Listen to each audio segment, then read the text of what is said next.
কিনা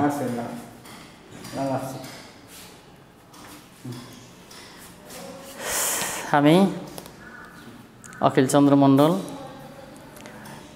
ইংরেজি শিক্ষক, ইস্পাহানী হাই স্কুল, কেরানীগঞ্জ, ঢাকা। তো আমাদের এক সপ্তাহের ছুটির পরে আজকে আমরা আবার করে অনলাইনে ক্লাসে উপস্থিত। ছাত্রছাত্রীদের এতদিন যাবৎ আমরা যা পড়াইছি, আজকেও আমরা আসলাম সেই ইংলিশ দ্বিতীয় পত্র ক্লাস 9-এর নিয়ে। তো আজকে আমাদের আলোচ্য বিষয় হচ্ছে গঠন অনুসারে সেন্টেন্সকে 3টা ভাগে ভাগ করা যায় সেই সেন্টেন্স সম্পর্কে আলোচনা, এবং এই সেন্টেন্সের যে ট্রান্সফরমেশন সেগুলো নিয়ে যতটুকু সম্ভব আমরা আজকে করব। তো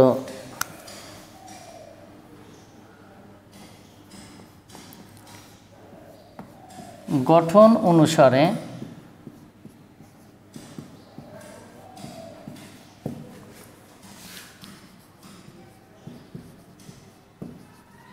সেন্টেন্সকে 3 ভাগে ভাগ করা হয়েছে। তো এর আগে আমরা আলোচনা করছিলাম বচনভঙ্গি অনুসারে বা বলার ভঙ্গিমা অনুসারে সেন্টেন্সকে 5টা অংশে ভাগ করা হয়েছে। কিন্তু আজকে আমাদের নেক্সটের কথা হচ্ছে যে গঠন অনুসারে সেন্টেন্সকে 3টা অংশে ভাগ করা হয়, সেই সেন্টেন্সগুলো নিয়ে আলোচনা করব। আর যদি আমরা সেখানে সময়টাকে আমরা পাই আরও, তাহলে দেখব আর একটু আগে যেতে পারি। আচ্ছা, তো এখন আমি লিখলাম গঠন অনুসারে সেন্টেন্সকে 3 ভাগে ভাগ করা হয়েছে। সেই 3টা ভাগ আমি দেখাচ্ছি এখনই। সিম্পল সেন্টেন্স,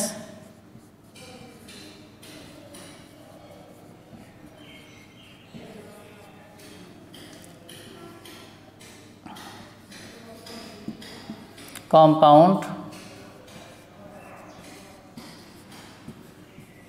সেন্টেন্স, আর লাস্ট হলো complex sentence.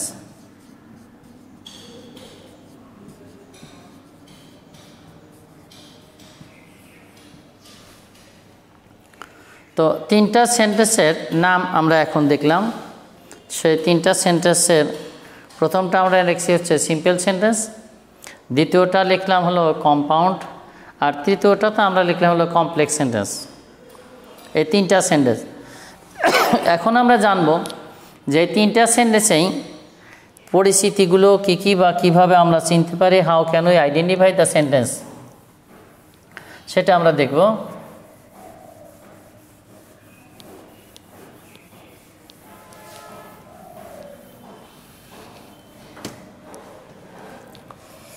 Simple sentence,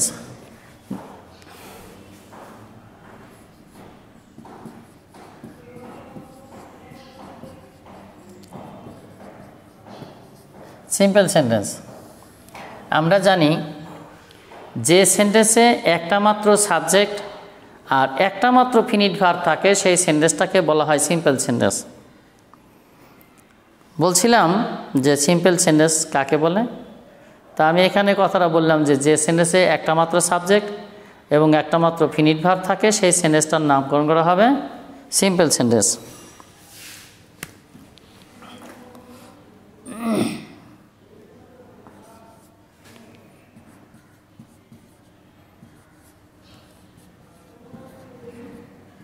I play football, এই সেন্টেন্সে একটা মাত্র ফিনিট ভার্ব লেখা হয়েছে আর একটা মাত্র সাবজেক্ট এখানে লেখা হয়েছে, সেই জন্য সেন্টেন্সটার নাম হচ্ছে simple.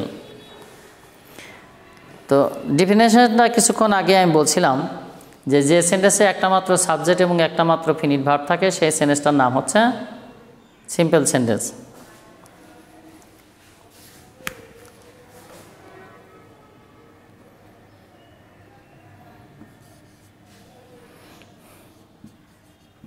I take an apple to eat. এই সেন্টেন্সে আমরা দেখলাম যে একটা মাত্র সাবজেক্ট লেখা হয়েছে আই, এখন একটা মাত্র সাবজেক্ট আর একটা ভার্ব লেখা হয়েছে, যে ভার্বটাকে আমরা ফিনিট ভার্ব বা মেইন ভার্ব বলছি। এই সেন্টেন্সে আর একটা ভার্ব লেখা হয়েছে ইট। কিন্তু আমরা জানি যে কোনো ভার্বের আগে যদি টু থাকে তাহলে সেই টু সহ সেই ভার্বটাকে বলা হয় নন finite verb.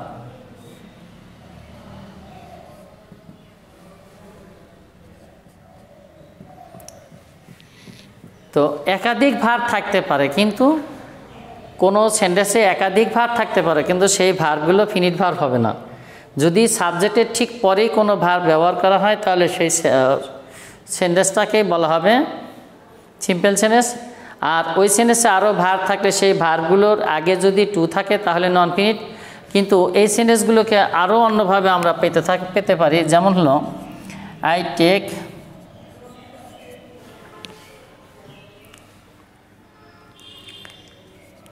an apple eating. I take an apple eating. আমি একটা আপেলকে নেই খাওয়ার জন্য। এই সেন্টেন্সে আমরা অন্যভাবে লিখতে পারি ফর ইটিং।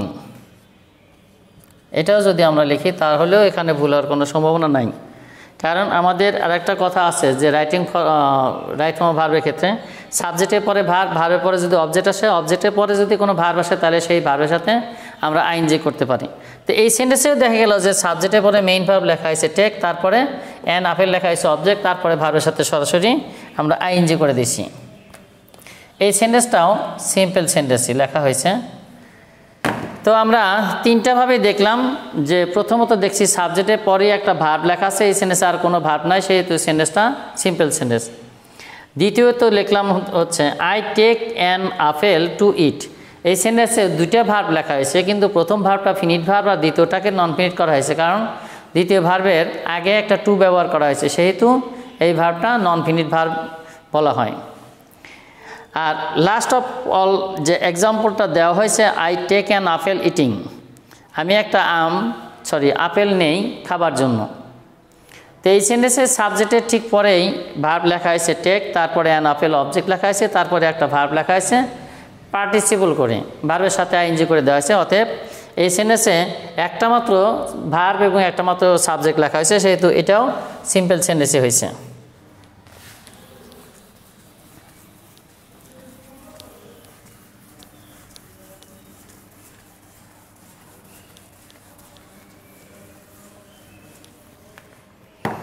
নেক্সট আমরা দেখব compound sentence.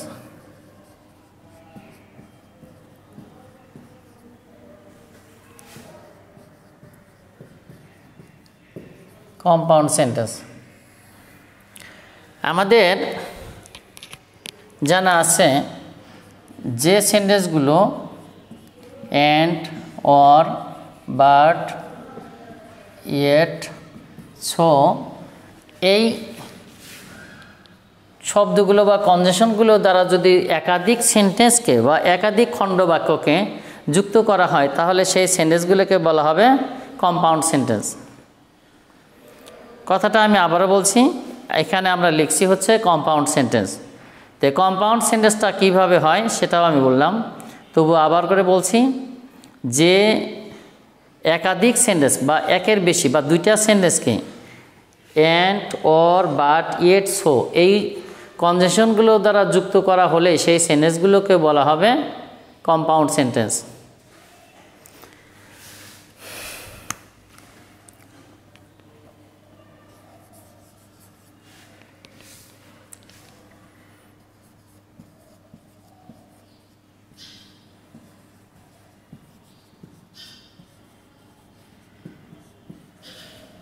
She works hard daily but cannot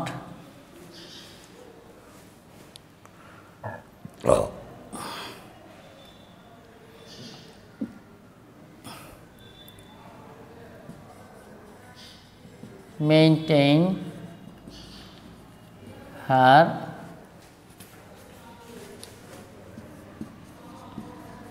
family well.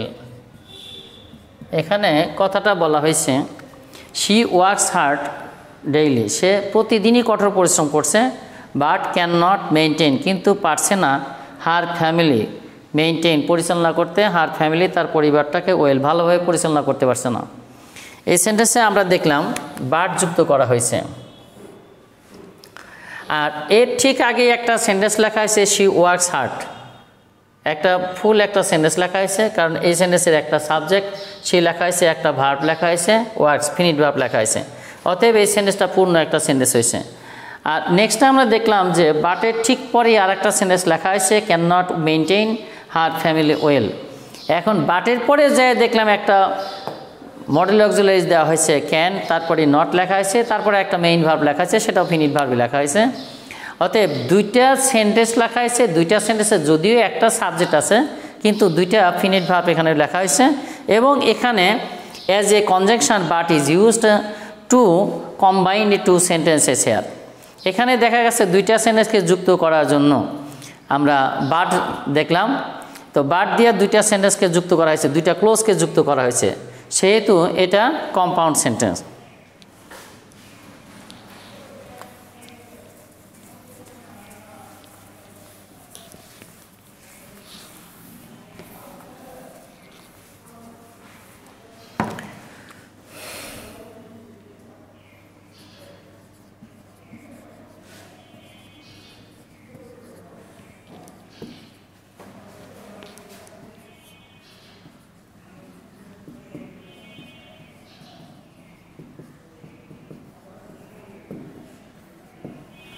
এই সেন্টেন্সে অর যুক্ত করা হয়েছে। সেন্টেন্সটা ভার্ব দিয়ে শুরু হয়েছে, ওয়ার্ক হার্ড কঠোর পরিশ্রম করো, অর অথবা you will fail in life তুমি জীবনে ব্যর্থ হবে, কঠোর পরিশ্রম করো, অথবা জীবনে সফল হতে পারবে না বা ব্যর্থ হবে। সেন্টেন্সটায় দেখলাম আমরা অর যুক্ত করা হয়েছে। এই সেন্টেন্সে আর একটা ভার্ব লেখা হয়েছে ওয়ার্ক, আর দ্বিতীয়তে আমরা দেখলাম অরের পরে সাবজেক্ট লেখা হয়েছে ইউ, তারপরেই লেখা হয়েছে ফিউচার ইনডিফিনিট টেন্সের হেল্পিং ভার্ব লেখা হয়েছে উইল, এরপরেই লেখা হয়েছে একটা নেগেটিভ ভার্ব ফেইল লেখা হয়েছে। তো কম্পাউন্ড সেন্টেন্সগুলোতে অনেক সময় দেখা যায় যে ওই অর যুক্ত হলেই সেই সেন্টেন্সগুলো ভার্ব দিয়ে শুরু হয়ে যায়। আর এখানে আমরা দেখতে পেলাম দুইটা সেন্টেন্সই হয়েছে, ওয়ার্ক হার্ড কঠোর পরিশ্রম করো, এখানে একটা সেন্টেন্স হয়েছে, কিন্তু যদিও এখানে সাবজেক্ট লেখা হয়নি, যদিও অ্যাডভাইসমূলকের মতো কথাটা বলা হয়েছে এখানে। আর সেকেন্ড ক্লসে এসে পূর্ণ লেখা হয়েছে, একটা সাবজেক্ট ইউ লেখা হয়েছে, হেল্পিং ভার্ব লেখা হয়েছে উইল, আর ফেল মেইন ভার্বের কাজ করছে। নেক্সট আমরা আরেকটা দেখি,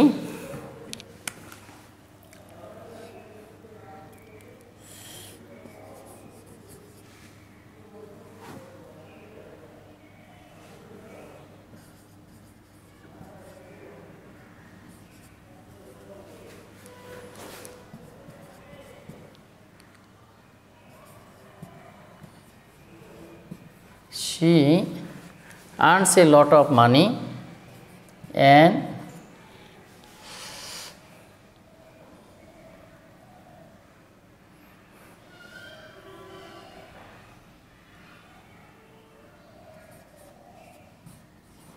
uses her money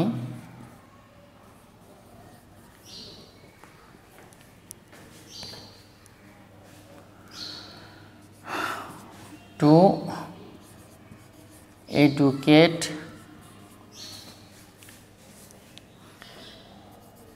her children। এই সেন্টেন্সে অ্যান্ড যুক্ত করা হয়েছে, লেখা হয়েছে সেন্টেন্সটাতে she earns a lot of money, সে প্রচুর পরিমাণে টাকা উপার্জন করে, অ্যান্ড এবং ইউজেস হার মানি, এবং সে তার টাকাগুলো ব্যয় করে, টু এডুকেট শিক্ষা দেওয়ার জন্য হার চিলড্রেন তার ছেলে মেয়েদেরকে। এই সেন্টেন্সে দুইটা ক্লোজ করা আছে, দুইটা সাবজেক্ট লেখা আছে, শি সাবজেক্টে কাজ করেছে, তার ঠিক পরেই ভার্ব লেখা হয়েছে আর্ন।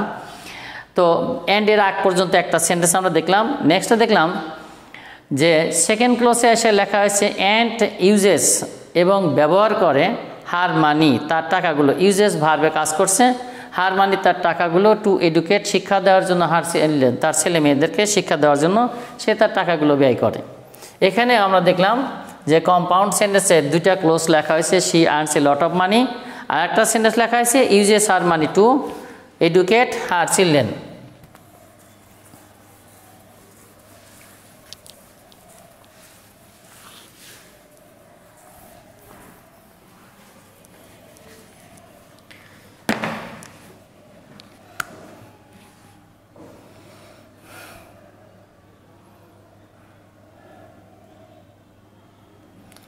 এখন আমাদের সিম্পল এবং কম্পাউন্ড সেন্টেন্সগুলো আমরা তো দেখলাম, এখন আমরা একটু কমপ্লেক্স সেন্টেন্সে আসি।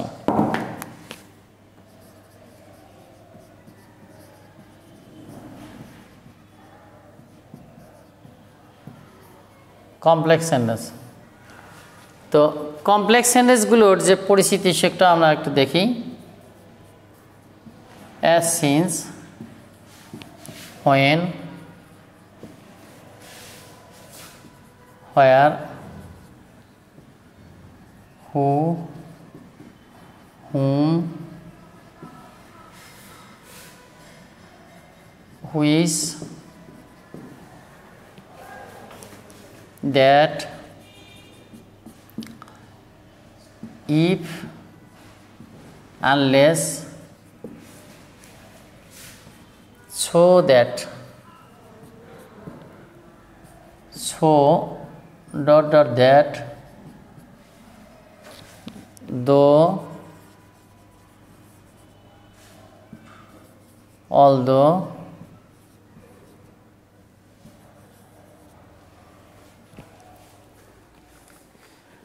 এইগুলো যুক্ত একাধিক সেন্টেন্স যদি থাকে তাহলে সেই সেন্টেন্সগুলোকে বলা হবে কমপ্লেক্স সেন্টেন্স। আমি বোর্ডে কয়েকটা শব্দ লিখছি, শব্দগুলোকে কনজাংশন বলা হয় কমপ্লেক্সের। আর এই সেন্টেন্সগুলো যদি একাধিক সেন্টেন্সকে যুক্ত করা দেওয়া হয় বা দেয়, তখনই সেই সেন্টেন্সগুলোর নামকরণ করা হবে কমপ্লেক্স সেন্টেন্স। আমরা এখানে লিখলাম হচ্ছে আমি যে as, since, when, where, who, hmm, which, that, if, unless, so that, so dot or that, দো, অলদো, এইগুলোর যে কোনো একটাই, আরও আছে তবুও বলছি এখানে যে কটা আমি লিখছি এইগুলোর যে কোনো একটা কোনো সেন্টেন্সকে একাধিক সেন্টেন্সগুলোকে যদি যুক্ত করে তাহলে সেই সেন্টেন্সগুলোর নামকরণ করা হবে complex sentence.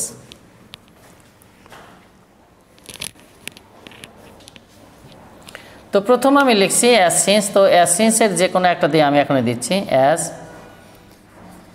He is, for he cannot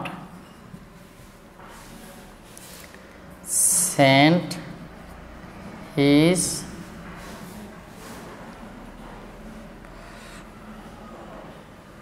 children to school।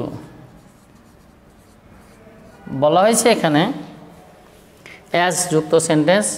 As শব্দের অর্থটা হচ্ছে যেহেতু বা সেহেতু। লেখা হয়েছে অ্যাজ, যেহেতু হি ইজ পোর, যেহেতু সে গরিব, he can not send his children to school, যেহেতু সে গরিব তাই সে তার ছেলে মেয়েদেরকে স্কুলে পাঠাতে পারে না। এখন আমরা এখানে দেখলাম যে অ্যাজ এবং সিন্স যুক্ত যদি কোনো সেন্টেন্স, একাধিক সেন্টেন্স লেখা হয়, সেখানে যে দুইটা সেন্টেন্স লেখা হবে সেই দুইটা সেন্টেন্সই যদি নেগেটিভ দিক থাকে প্রথমটা, দ্বিতীয়টাও নেগেটিভ হবে। প্রথমটা যদি আবার পজিটিভ দিকে হয়, ভালো দিক হয়, দ্বিতীয়টাও তাই হবে। অ্যাজ সিন্স যুক্ত সেন্টেন্স। তা আমি এখানে দেখলাম যে হি ইজ পোর, অ্যাজ যেহেতু হি ইজ পোর, যেহেতু সে গরিব, তাই কি করছে, হি ক্যান নট, সে পারে না, সেন্ড পাঠাতে পারে না, হিজ চিলড্রেন তার ছেলে মেয়েদেরকে টু স্কুল, তাই সে তার ছেলে মেয়েদেরকে স্কুলে পাঠাতে পারে না। আমরা এখানে একটা এক্সাম্পল দেখলাম যে এখানে কমপ্লেক্স সেন্টেন্সে একটা শুধু এক্সাম্পল আমরা দিছি। তো আমি আর একটা দেই, এখানে আরও আমি দেখাচ্ছি এখনই।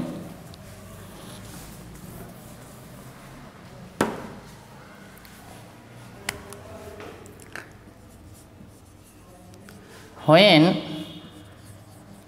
they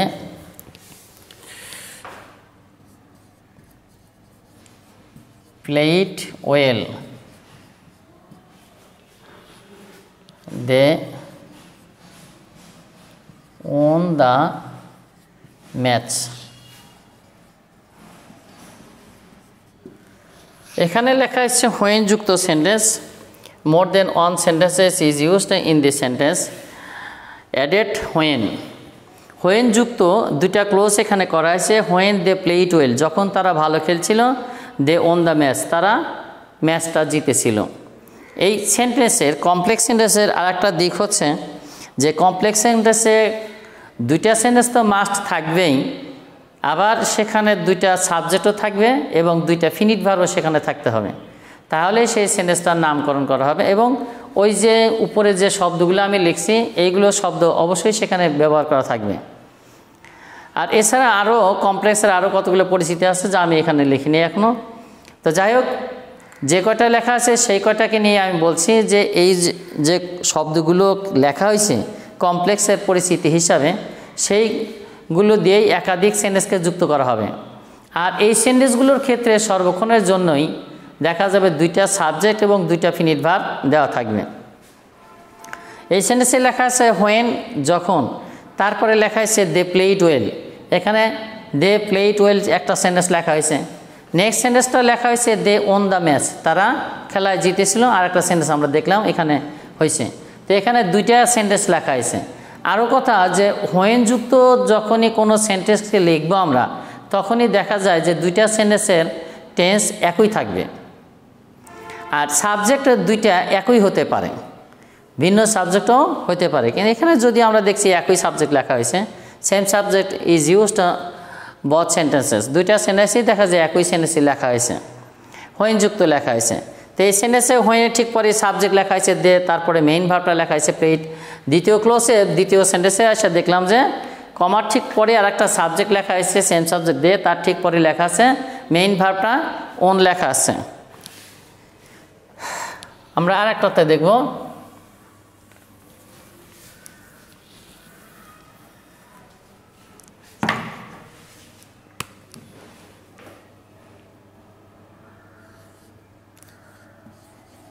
unless you walk fast,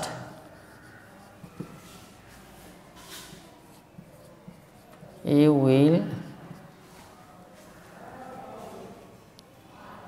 not get the train. আমরা দেখলাম সেন্টেন্সটায় যে আনলেস ইউ ওয়াক ফাস্ট, যদি তুমি দ্রুত না হাঁটো, you will not get the bus, তাহলে তুমি বাসটা ট্রেনটা পাবে না। আনলেস লেখা হয়েছে as a conjunction of complex sentence, লেখা হয়েছে আনলেসটা ছিল, সেহেতু আনলেস যুক্ত করা হয়েছে এবং দুইটা ক্লোজ লেখা হয়েছে তার সাথে। আনলেস ইউ ওয়াক ফাস্ট, যদি তুমি দ্রুত না হাঁটো, you will not get the train, তাহলে তুমি ট্রেনটা পাবে না, আনলেস লেখা হয়েছে। এখন এরপরে থেকে দুইটা ক্লোজ লেখা হয়েছে, ইউ ওয়াক ফাস্ট, সাবজেক্টের পরে ওয়াক লেখা হয়েছে ভার্ব, তার ঠিক পরেই লেখা হয়েছে একটা অ্যাডভার্ব লেখা হয়েছে। তো সাবজেক্টের ঠিক পরেই ভার্ব লেখা হয়েছে, অতএব সেন্টেন্সটা একটা পূর্ণ সেন্টেন্সের লেখা হয়েছে। নেক্সটে লেখা হয়েছে you will not get the train, তুমি ট্রেনটা পাবে না। এই সেন্টেন্সে সাবজেক্টের ঠিক পরে উইল লেখা হয়েছে, তারপর নট মেইন ভার্ব লেখা হয়েছে, তারপর অবজেক্ট। তো সাবজেক্ট পরে আমরা দেখছি হেল্পিং ভার্বের পরে নেগেটিভ ওয়ার্ড, তারপরে ভার্ব লেখা হয়েছে। তো এখন আনলেস যুক্ত দুইটা ক্লোজই নেগেটিভ হয়ে পড়ে। এখানে আমরা জানলে আনলেসটা হচ্ছে নেগেটিভ একটা ওয়ার্ড, তো আনলেস যখনই আমরা লিখবো তখনই দেখা যায় ওই সেন্টেন্সটা নেগেটিভ করা হয়েছে, তাই ওর সাথে যে আর একটা সেন্টেন্স আমরা যখনই লিখি সেই সেন্টেন্সটাও তখন নেগেটিভই হবে। যদিও আনলেস যুক্ত সেন্টেন্সটার মানে প্রথমটাতে নেগেটিভ ওয়ার্ড নাই, কিন্তু আনলেসটাই নেগেটিভ, কারণ এর মিনিংটা হচ্ছে যদি না, অতএব এখানে নেগেটিভ কথা বলা হয়েছে। আর দ্বিতীয় ক্লোজে যে দেখা হয়েছে যে একটা নেগেটিভ শব্দ লেখা হয়েছে নট, সাবজেক্টের ঠিক পরে একটা হেল্পিং ভার্ব লেখা হয়েছে উইল, তারপরে লেখা হয়েছে নট। আর আমাদের আরেকটা জানার আরেকটা বিষয় সেটা হচ্ছে যে ইফযুক্ত এবং আনলেস যুক্ত সেন্টেন্সটাতে দেখা যায় যে যদি ফার্স্ট ক্লোজটা প্রেজেন্ট টেন্সে হয়, সেকেন্ড ক্লোজটা অবশ্যই সেখানে ফিউচার ইন্ডিপেন্ডেন্ট হয়ে পড়ে। তাই আমরা দেখলাম এখানে সাবজেক্ট ইউ লেখা হয়েছে, তার ঠিক পরে লেখা হয়েছে ভার্বের প্রেজেন্ট ফর্ম। তো সাবজেক্টের পরে ভার্বের প্রেজেন্ট ফর্ম মানে সেটা প্রেজেন্ট ইন্ডিপেন্ডেন্ট। আর সেকেন্ড ক্লোজে আমরা দেখলাম এখানে সাবজেক্টের ঠিক পরে প্রথম ক্লোজটা আনলেস যুক্ত হওয়ার জন্য প্রথম ক্লোজটা প্রেজেন্ট ইন্ডিপেন্ডেন্ট লেখা হয়েছে, কিন্তু দ্বিতীয়টা ফিউচার ইন্ডিপেন্ডেন্ট লেখা হয়েছে। অর্থাৎ সাবজেক্টের ঠিক পরে লেখা আছে will, future independent helping verb. আর নেগেটিভ হওয়ার জন্য এখানে নট লেখা হয়েছে, এরপরেই গেট লেখা হয়েছে ভার্ব। তো এখানেও আমরা কমপ্লেক্স সেন্টেন্সটাতে দেখলাম দুইটা ক্লোজ আনলেস যুক্ত লেখা হয়েছে, যে সাবজেক্টের ঠিক আনলেসের ঠিক পরেই একটা ক্লোজ আর সেকেন্ড ক্লোজ কমার ঠিক পরে আর একটা লেখা হয়েছে। তা আমরা দেখলাম এখানে দুইটা ক্লোজ লেখা হয়েছে। তো দুইটা ক্লোজ যখনই লেখা হয়েছে আনলেস যুক্ত হয়েছে তখনই বুঝতে পারি আমরা সেটা কমপ্লেক্স সেন্টেন্সে লেখা হয়েছে। তো আর একটা সেন্টেন্স আমি এখনই দেখাবো।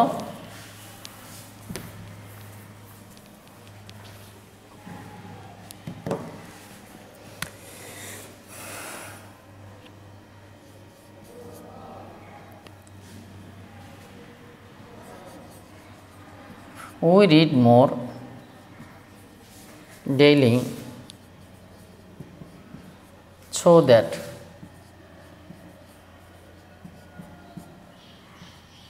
we can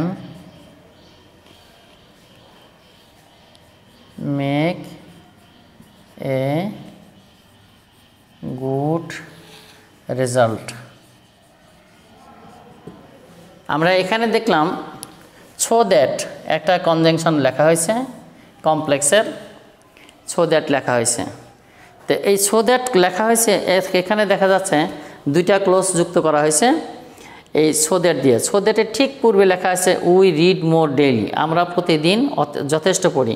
এখানে সাবজেক্ট লেখা হয়েছে উই, তার ঠিক পরেই লেখা হয়েছে read, main verb present form লেখা হয়েছে।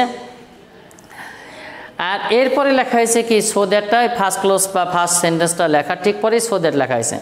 সো দ্যাটের পরেই আমরা দেখলাম আমার একটা সেম সাবজেক্ট লেখা হয়েছে উই, ফার্স্ট ক্লোজে সাবজেক্ট লেখা ছিল উই, সেকেন্ড ক্লোজে তাই লেখা আছে। তো সো দ্যাট যুক্ত সেন্টেন্সটাতে আমরা দেখতে পারি যে সাবজেক্টের সো দ্যাটের ঠিক পরেই সেম সাবজেক্ট বসে, তার ঠিক পরেই ক্যান বা কুড, মে বা মাইট বসানো হয়েছে according to tense of first clause. First ক্লোজের টেন্স অনুসারে দ্বিতীয় ক্লোজের, যদি ফার্স্ট ক্লোজটা সো দ্যাট যুক্ত ফার্স্ট ক্লোজটা যদি প্রেজেন্টেন্স থাকে তাহলে সেকেন্ড ক্লোজে অর্থাৎ সো দ্যাটের ঠিক পরে সাবজেক্টের পরেই ক্যান বা মে লিখতে পারি। আর যদি ফার্স্ট ক্লোজটা পাস্ট টেন্স হয় তাহলে সো দ্যাটের ঠিক পরে সাবজেক্ট, সাবজেক্টের পরে ক্যানের পরিবর্তে কুড আর মেয়ের পরিবর্তে মাইট লিখতে পারি। এরপরেই ভার্ব আসবে প্রেজেন্ট ফর্ম, তারপর অবজেক্ট এক্সটেনশন যা আসার কথা তা আসে। এখন এখানেও আমরা দেখলাম যে সো দ্যাট যুক্ত যে সেন্টেন্সটা সেই সেন্টেন্সে দেখলাম দুইটা ক্লোজ লেখা হয়েছে, দুইটা ক্লোজে দুইটা সাবজেক্ট লেখা হয়েছে, দুইটা ভার্ব লেখা আছে। এখানেও দেখা যায় ফার্স্ট ক্লোজে সাবজেক্ট লেখা আছে উই, মেইন ভার্ব লেখা আছে হচ্ছে রিড। আর সেকেন্ড ক্লোজে আমরা দেখলাম এখানে সাবজেক্ট লেখা হয়েছে, সেকেন্ড ক্লোজে সাবজেক্ট, আর এখানে হেল্পিং ভার্ব লেখা হয়েছে মডেল অক্সিলারিজ, তারপরে লেখা হয়েছে মেইন ভার্বটা হচ্ছে মেক। তো এই সো দ্যাট যুক্ত সেন্টেন্সে আমরা দেখলাম যে ফার্স্ট সো দ্যাটের ঠিক আগে পুরা সেন্টেন্স একটা লেখা হয়েছে এবং সেখানে সাবজেক্ট তারপরে মেইন ভার্ব লেখা হয়েছে। সেকেন্ড ক্লোজে আমরা দেখলাম একটা সাবজেক্ট সেম সাবজেক্ট লেখা হয়েছে উই, তারপরে একটা মডেল অক্সিলারিজ লেখা হয়েছে ক্যান, তার ঠিক পরেই লেখা হয়েছে একটা মেইন ভার্ব। তা আমরা দেখতে পেলাম যে এই ক্ষেত্রে পুরাপুরি কমপ্লেক্স সেন্টেন্সে দুইটা সাবজেক্ট এবং দুইটা ফিনিট ভার্ব বর্তমান থাকে। তো আজকে আমাদের এই তিনটা সেন্টেন্স সিম্পল, কমপ্লেক্স, কম্পাউন্ড সম্পর্কে আজকে আমরা এখানেই সমাপ্ত রাখবো। নেক্সট ক্লাসে হয়তো যদি স্রষ্টা আনে তাহলে আমরা আবার আলোচনা যাব। তো আজকের মতো আমি হয়তো এখানেই বিদায় নিচ্ছি। তো ছাত্রছাত্রীদের উদ্দেশ্যে আমার একটাই কথা, যে যদি কারো ব্যর্থতা থাকে, বুঝতে যদি কেউ ব্যর্থ হয় তাহলে আমাকে কাইন্ডলি ফোনে অথবা সরাসরি সাক্ষাৎ করলেও হয়তো আমি চেষ্টা করব যে তোমাদেরকে একটু বুঝিয়ে দেবার জন্য, সেহেতু কথাটা বলছি। তো আজকের মতো আমি এখানেই সমাপ্ত টানছি।